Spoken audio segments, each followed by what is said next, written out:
वो मारी पूरणी हो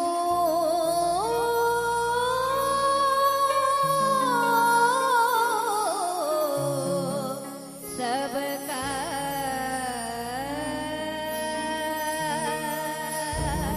बोले जगत जोगणी मात के जय हो। तो माता को बुलाती हुई कहना है क्या? अरे मैं तेरे मनबार मारी थान तो मनबार मारी आशा पूरा है माँ ए जगत जोगणी माए सरणी आयो डोरी लचिया राख जो माँ। बोले जगदम्बे मात की जय हो।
बहुत सुंदर झांकी लेकर के कुलदीप सिंह जी हमारे बीच सिरोही से आए हैं। जगत जननी राजराजेश्वरी जगदम्बिका मात की रायचंद जी सोनी की ओर से 11,000 रुपए की राशि। बोलिए जगदम्बे मात की जय हो।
कुलदीप सिंह जी जो मां की झांकी लेकर हमारे बीच है, राजचंद जी सोनी की ओर से इनकी राशि 11,000 से बढ़ा करके 21,000 रुपए। जय हो। अरे मैं तोरे मन भर मारी, धन को मन भर मारी, आशा पूरा हो जगत जोगड़ी माए, भगत बुलावे बिगा अब जुगो माँ।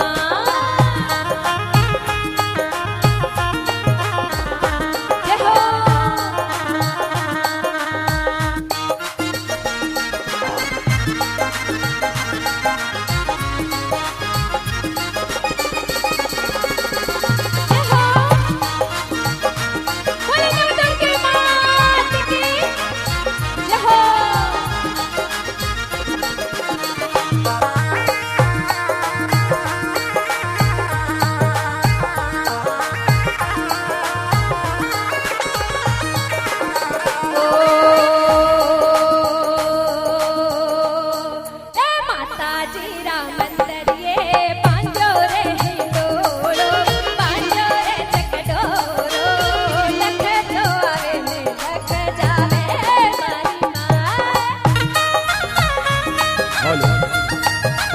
बालोतरा की धरती से हमारे बीच जो स्वर प्रदान कर रही है सीता जी माली, राजचंद जी सोनी की ओर से 11,000 रुपए की राशि।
सीता जी माली बालोतरा से आपकी राशि राजचंद जी सोनी की ओर से 11,000 से बढ़ा करके 21,000 रुपए। क्या बात है।